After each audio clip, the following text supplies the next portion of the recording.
नमस्कार, अटल मत न्यूज मध्ये आपले सहर्ष स्वागत आहे। भारतीय दलित संघटनेच्या वतीने हा आगळा वेगळा असा न्याय हक्क जिल्हास्तरीय मेळावा इथे आयोजित करण्यात आला। या मेळाव्यामध्ये सर्व मराठवाड्यामधून विविध असे जिल्हाध्यक्ष असतील, कार्यकर्ते असतील, त्यांनी इथे हजेरी लावली आणि यामध्ये सर्वात महत्त्वाचं म्हणजे भारतीय दलित पंथाचं कार्य। भारतीय दलित पंथाचं आता सांगितलंय का त्यांनी खूप जीव तोडून सांगत होता, परंतु मांडणी करताना थोडं नसले झालं। परंतु खरोखरच आहे की भारतीय दलित पंथ ही चळवळ ही गोरगरीब कष्टकऱ्यांच्या साठी लढणारी चळवळ आहे। सामाजिक न्याय हक्क मिळवून देण्यासाठी भारतीय दलित पंथ काम करते। मग ते गायरान जमिनी असेल, झोपडपट्टी असेल, घरकुल योजना असेल, त्याचबरोबर नवतरुणांना जी काही शिष्यवृत्ती असेल, या विविध योजनेसाठी लढणारी ही सामाजिक संघटना आहे। आणि या संघटनेचं नेतृत्व आमचे थोरले बंधू आदरणीय लक्ष्मणदादा भुतकर हे कणखरपणे करत आहेत। मी त्यांच्याबरोबर मराठवाड्यामध्ये फिरलो तर कार्यकर्त्यांचा खूप त्यांच्या पाठीमागं, तळागाळातल्या कार्यकर्त्यांचा विशेष सहभाग त्यांच्या पाठीशी असतो। आणि हा कार्यक्रम करत असताना त्यांचा एक ध्येय धोरण होतं की आपल्या या मराठवाड्यामध्ये नाही तर राज्यामध्ये जे जे काही शैक्षणिक, सामाजिक, राजकीय काम करणारे लोक आहेत यांचा गौरव व्हावा, त्यांचा सन्मान व्हावा। आणि म्हणून आजच्या या कार्यक्रमाला सामाजिक न्याय मंत्री संजयजी शिरसाट आणि अतुलजी सावे यांना सुद्धा निमंत्रित केलं होतं, परंतु काही कारणास्तव ते आले नाहीत। तरी असो, त्यांचं सुद्धा स्वागत भारतीय दलित पंथ करते। आणि म्हणून या भारतीय दलित पंथाच्या चळवळीसाठी आपण नेहमी सदैव लक्ष्मणदादा भुतकर यांच्या पाठीशी गंभीरपणे उभं राहिला, त्याबद्दल तुमचं खूप खूप कौतुक करतो। त्यांच्या कार्याला सदैव आमचा पाठिंबा राहील। त्यांनी असंच कार्य सदैव चालू ठेवावं, सामाजिक कार्य आपल्यातून घडत राहावं ही शुभेच्छा व्यक्त करतो। थांबतो। जय भीम, जय भुतकर। काही 27 ठराव इथे भारतीय दलित पंथाच्या वतीने पारित करण्यात येत आहे। तर त्या ठरावाचं वाचन भारतीय दलित पंथाचे उपाध्यक्ष आदरणीय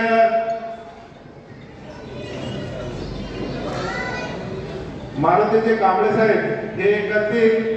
तर त्यांना मी सूचना करतो की त्यांनी आजच्या ठरावाचं वाचन करावं आणि सर्वांनी टाळ्या वाजवून आपण अनुमोदन द्यायचं आहे। काय सांगा, 27वा वर्धापन भारतीय दलित पंथाचा 27 तारखेला आज वर्धापन दिन झाला। लक्ष्मण भुतकर साहेब अध्यक्ष सन्माननीय 27 वर्षापासून सातत्यानं दलित पॅन्थरचं काम करतात आणि प्रतिवर्षी हा वर्धापन दिन या ठिकाणी साजरा केला जातो। प्रत्येक वर्षी किमान 50 लोकांचा सत्कार या ठिकाणी केला जातो। त्याचप्रमाणे माझा सुद्धा, मी पंचायत समिती वैजापूरचा सभापती होतो, जिल्हा परिषदला माझी पत्नी अध्यक्ष होती। माझा सुद्धा त्यांनी सत्कार या निमित्तानं ठेवलेला होता। त्या सत्काराच्या निमित्तानं आज मी या कार्यक्रमाला मुद्दाम होऊन हजर होतो। अतिशय चांगल्या प्रमाणामध्ये कार्यक्रम हा पार पडला। मी ही एक संघटना आहे, या संघटना मी नामांतरापासून ओळखतो। त्याच्याही अगोदर ज्यावेळेस दलित पॅन्थर उदयाला आलं, या दलित पॅन्थरच्या संघर्षामुळेच बाबासाहेबांचं नाव या विद्यापीठाला मिळालेलं आहे। ते एवढं या निमित्तानं मी या कार्यक्रमाच्या निमित्तानं सांगेन। 30/8 लक्ष्मण भुतकर या जुन्या जाणत्या माणसांनी आतापर्यंत ती टिकून ठेवलेली आहे, याचा आम्हाला अभिमान आहे। आणि म्हणून लक्ष्मण भुतकर जिथं असतील तिथं आम्हीही त्यांच्या पाठीमागे भक्कमपणानं उभं आहोत, ही या ठिकाणी या निमित्तानं मी सांगतो। भारतीय दलित पंथाच्या वतीने आम्ही 10 मार्च पासून मंत्रालयापर्यंत लॉंग मार्च केला अबकडेच्या विरोधात। पण या सरकारनं महाराष्ट्रामध्ये अबकड हे आंबेडकर चळवळीला माहिती नव्हतं आणि दलित समाजाला माहिती नसल्यामुळे आम्ही लॉंग मार्च काढण्यात आला। मुंबईपर्यंत लॉंग मार्च गेल्यानंतर महाराष्ट्रामध्ये आमच्या लॉंग मार्च मुळे सगळे आंबेडकर चळवळी एक झाली आणि या महाराष्ट्रातल्या सरकारला जागा आली। म्हणून महाराष्ट्रात प्रत्येक जिल्ह्यामध्ये अबकडेच्या विरोधात मोर्चे आहेत। पण ह्या सरकारनं अबकडे रद्द या ऑगस्ट महिन्यात नाही केलं तर दलित पंथाच्या वतीने आम्ही सुप्रीम कोर्टावर मोर्चा करणार आहोत। ह्याचं कारण काय, या देशामध्ये सुप्रीम कोर्ट इतके निकाली विरोध दिले देशाच्या, कारण सुप्रीम कोर्टाला अधिकारच नाही, हे संसदेला अधिकार आहे. म्हणून येणाऱ्या काळामध्ये दलित पंथाच्या वतीने सुप्रीम कोर्ट आणि राष्ट्रपतीवर मोर्चा काढण्याचा निर्णय आम्ही घेतलेला आहे. तर अबकडेच्या नेतृत्वामध्ये आम्ही लॉंग मार्च काढलो असताना आम्ही सरकारला सांगितले की या ऑगस्ट मधील अबकड रद्द करण्यात यावं आणि नाही केल्यास सुप्रीम कोर्टावर मोर्चा दलित पंथाच्या वतीने करण्यात येणार आहे. आणि सुप्रीम कोर्ट सुद्धा नाही ऐकले तर सुप्रीम कोर्टाला ज्या विचार असते ते राष्ट्रपतीकडे आम्ही जाणार आहोत. कारण राष्ट्रपती आणि संसदेला अधिकार आहे, सुप्रीम कोर्ट हिला अधिकारच नाहीत, राज्याला अधिकार नाहीत, सुप्रीम कोर्टाला अधिकार आहे. पण ह्याने आपल्या आपल्या मनचा राज करत असल्यामुळे आम्ही सुप्रीम कोर्ट आणि राष्ट्रपतीच्या नेतृत्व राज्यावर मोर्चा करणार आहोत.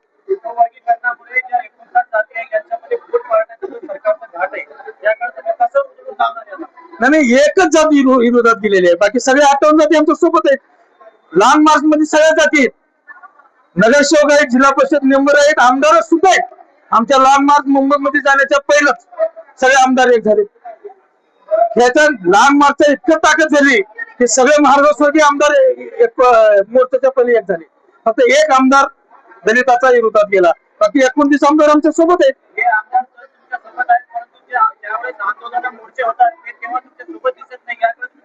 आमदारचं काम विधानसभेमध्ये आहे आणि विधानसभेमध्ये मुख्यमंत्र्याला जबाब विचारतो आणि 29 आमदार मुख्यमंत्री हो, उपमुख्यमंत्री हो, सगळ्या राज्यातले आमदार मुख्यमंत्र्याला एक लिखी लेटर काढून त्यांनी अबकरला विरोध केलेले आहे. मग ते आमदार आपलेच आहेत, फक्त एक आमदार सोडला आणि 58 जाती एका जागी फक्त एक जात विरोधात गेली, ती सुद्धा या 4-5 दिवसात आमच्या सोबत येतील.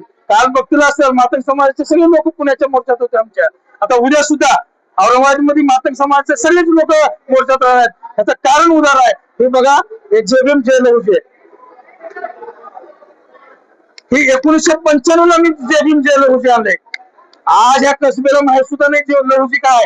लहुजी इथल्या जातीवादी लोकांच्या विरोधात होते, इथल्या पेशव्याच्या विरोधात होते, पण इथल्या मातंग समाजात करत नाही. अण्णाभाऊ साठे इथल्या जातीवादी लोकांच्या विरोधात होते, त्यांनी थोडे बीजेपीचे समर्थक आहेत. लहुजी सावळे महात्मा फुले सोबत ह्या जातीवादी लोकांसोबत लढले आणि ही लहुजी सावळे कुठे जातीवादी लोकांसोबत आहेत. तर ही लढाई कुठली आहे? कारण मी 1995 लहुजी सावळे आणले, कारण 2000 रुपये तोळा सोनं होता, 1.5 लाखाचा आहे, 2 लाखाचे लहुजी सावळे आहेत. कारण ह्यांना लहुजी सावळे अभ्यास नाही, अजून अण्णाभाऊ साठेचा अभ्यास नाही. म्हणून ह्या लोकांना मी बार मोर्चात म्हणत आहे, लहुजी सावळेचा अभ्यास करा, अण्णाभाऊ साठेचा अभ्यास करा, महात्मा फुलेचा अभ्यास करा. ह्याने अण्णाभाऊ साठेचा अभ्यास केला तर बाबासाहेब ठाकरे. म्हणून मातंग समाजातले सगळे आंबेडकरवादी आहेत, फक्त 8 लोक सोडले. 8 मधून 3 आम्ही काल मोर्चात घेतले पुण्याच्या. आता उद्याच्या मोर्चामध्ये 3 मातंग नेत्याला मी बोलत आहे, ती सुद्धा उद्याच्या मोर्चात येतील. त्यांच्याकडे राहतीलच 3 लोक. सगळ्या 58 जातीतल्या लोकांना, मातंग समाजाच्या सुद्धा लोकांना मी विनंती करतोय की उद्याच्या मोर्चात राहावं. कारण आनंद आंबेडकर, अण्णाभाऊ साठेचे नातू सोयरे, ती नातू नाहीत, त्यांना सुद्धा आमची विनंती आहे, आनंद आंबेडकर, सचिन साठे एक व्हावं आणि राज्यामध्ये सत्ता त्यांची आणावं. हीच आमच्या दलित पंथाच्या वतीने आमचं म्हणणं आहे.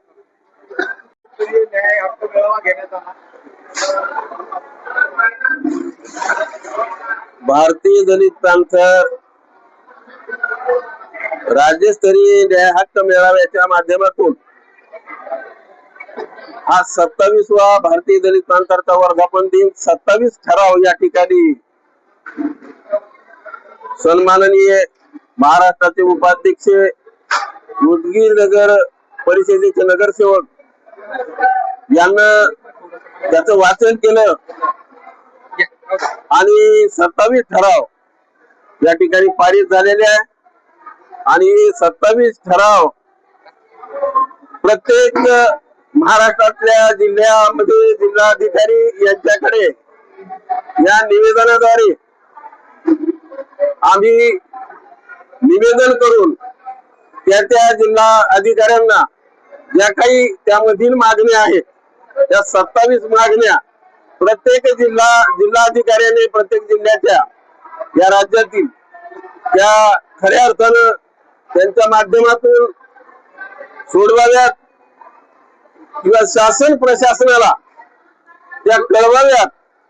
त्या माध्यमातून मागच्या वर्षामध्ये 26व्या वर्धापन दिनाच्या निमित्तानं 26 ठराव आम्ही पारित केले होते काही ठराव त्या ठिकाणी मंजूर करण्यात आलेले आहेत, ते वगळून हे 27 ठराव 27व्या वर्धापन दिनाच्या निमित्तानं आम्ही या ठिकाणी सातत्यानं आम्ही मांडणी करत आहोत. त्याच्या मागण्या यामध्ये घेण्यात आलेल्या आहेत. वास्तविक पाहता हे राज्यातलं जे सरकार आहे, हे जे सरकार आहे हे जातीवादी सरकार आहे. या अगोदर 75 वर्षाच्या सरकारनं या राज्यामध्ये आणि देशामध्ये सत्ता भोगली, परंतु त्या काळामध्ये मागासवर्गीय समाजावर कधी अन्याय अत्याचार झाले नाही आणि झाले तरी ते मिटवण्याचा प्रयत्न त्यांनी केला. परंतु जातीवादी सरकार आल्यापासून सातत्यानं अन्याय अत्याचार मागासवर्गीयावरती होत आहेत. याचा खऱ्या अर्थानं आजच्या दिनी मी धिक्कार करतो. खरं म्हणजे आपल्याला माहित असेल की दररोज शहरामध्ये एक एक दोन दोन खून होत आहेत, परंतु प्रशासन करती जी काही या ठिकाणी राज्यकर्ती जी लोक आहेत, प्रशासन करती जी मंडळी आहे ती दुर्लक्ष करत आहे आणि त्यामुळं जास्तच अन्याय अत्याचार वाढलेला आहे. या अन्याय अत्याचार कुठेतरी दूर झाला पाहिजे. त्या माध्यमातून भारतीय दलित पंथर हे सामाजिक संघटन काम करत आहे. खऱ्या अर्थानं या राज्यामध्ये आजपर्यंत भारतीय दलित पंथानं इतिहास नोंद केलेला आहे की ज्या महापुरुषाच्या नावासाठी सतत 17 वर्ष लढा दिला. 17 वर्षाच्या नंतर डॉक्टर बाबासाहेब आंबेडकरांचं नाव औरंगाबाद येथील विद्यापीठाला मिळालं. तेही नामविस्तार या माध्यमातून 2 तुकडे केल्या गेले आणि म्हणूनच खऱ्या अर्थाने 2014 पासून तर या 10 ते 11 वर्षाच्या कालखंडामध्ये मोदीचं सरकार आल्यापासून गोरगरिबावरचे अन्याय अत्याचार वाढलेले आहे आणि म्हणून हे अन्याय अत्याचार खऱ्या अर्थानं दूर करण्यासाठी आणि त्यांना न्याय देण्यासाठी सामाजिक चळवळी उभ्या झाल्या पाहिजेत.